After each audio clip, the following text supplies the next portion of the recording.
ou du moins, quitte à aller rencontrer ces gens-là, qui veut dire, écoute, moi, je ne comprends pas les bouées. Pourquoi poser des bouées quand ton lac est si malade que ça? Puis là, on ne devrait pas bouger ça du tout. Les bouées qui ne payent pas rien. Parce que là, ce qu'on devrait faire, là, il y a le cancer. Si tu avais le cancer, toi, madame la mairesse, on te laisse ça tranquille, bravo. Mais là, pourquoi pas qu'on ne laisse pas tranquille au moins un an? Bon, on est fort. Moi, avec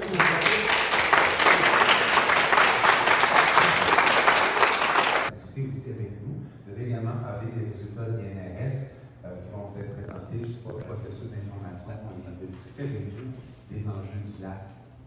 fermer la rampe de Misalo aussi. Pardon? Ne pas ouvrir la rampe de Misalo. En fait, ça, c'est un outil. Là, je peux répondre à tes affirmations. OK. On va commencer par se parler avec respect, mais c'est ce qu'on fait. Là, écoutez-moi, je vais parler un peu. Nous autres, en tant que municipaux militaires, avec mon idée de dire qu'il faut s'assurer que l'ensemble des deniers sont dépensés dans l'ensemble de la collectivité.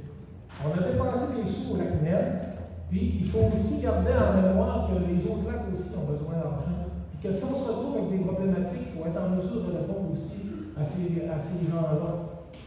C'est ça ma réponse. Donc, quand l'argent de la municipalité a surtout qu'on met de 2 millions, c'est les élus municipaux qui vont décider de quelle façon ils vont dépenser. Bon, ça me fait plaisir, mais en même temps, ce que je dois dire cependant, c'est que l'équivalent du Grand Lac, au niveau de valeur foncière qu'on paye comme taxe, c'est autour de 30 de la valeur totale de ce que vous percevez en taxe sur l'ensemble de la municipalité. Quand, laisse-moi finir. Quand vous avez